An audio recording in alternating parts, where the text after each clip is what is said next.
Hey, what's going on, guys? Rob with 3STRONG. Last time I went over breathing with a heavy weight and how to use breathing effectively to get the most out of your strength sets.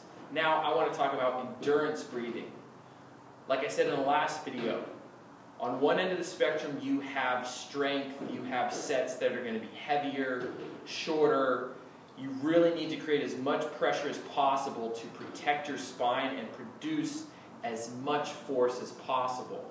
On this end of the spectrum, what I'm going to talk about today is the endurance sets, the longer sets. This is when your heart rate is up, your breathing rate is up, you are getting tired, you are physically tired, and you want to be able to last the duration. You know, these strength sets, yes, they are grinding, but they're over very quickly. With endurance stuff, you have some work to do before you're done.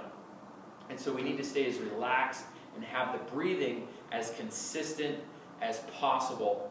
And what we can do now is since the weight is lighter and we don't have to produce as much force, we don't need to create as much tension. We do want to stabilize. We don't just want to be completely relaxed and loose, but we don't need to over-tense because that tension is utilizing too much energy and we're not going to last the duration of the set or run or whatever it is. Okay, last time I showed you a kettlebell swing with a heavy weight. We need a lot of tension. This one, we're going to relax. So as we get more and more tired, our breathing rate gets elevated. So now, it's very difficult if I'm doing a kettlebell swing at a certain pace and my breathing rate is faster than that, I need to keep those things in sync. So when I'm doing this set, so instead of, I have a lot of tension. If I keep this up for 2 minutes, I'm going to get pretty burned out.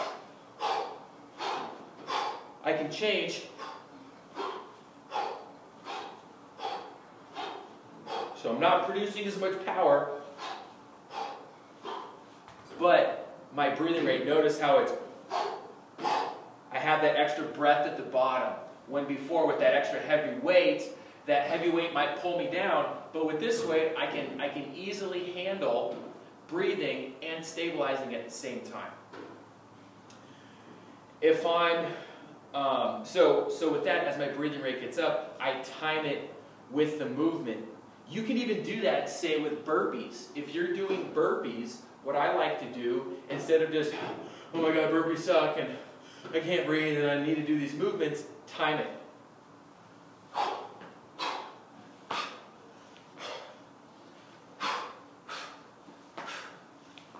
So with every movement, breath, breath, breath, breath. So I'm coordinating my breathing. What that also does is then, once you time your breath with the movement, you start thinking about your breathing more, and it takes you away from the burning muscles. If anyone is under stress, and let's just look at, you know, life stress, work stress, whatever you want to call it, personal stress, mental stress, what is one of the first things that a therapist or anyone asks you to do? Take a deep breath, relax. So breathing helps us to relax. If we hold our breath, we're going to carry that tension.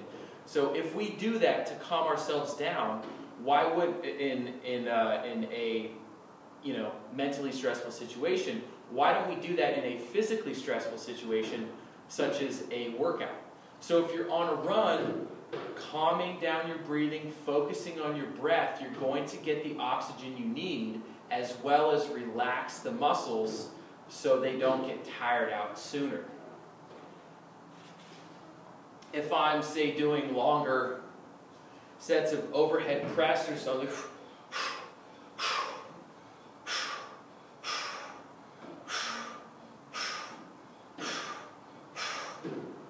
I'm so caught up on my breath, I'm also making myself hoarse, I'm so caught up in my breath, I can't really feel exactly, you know, what's going on with the muscles. So if you're doing the endurance set, relax your breathing, time it with your movement so everything becomes nice and fluid. Don't treat it like you're lifting 1,000,000 pounds and carry a lot of tension.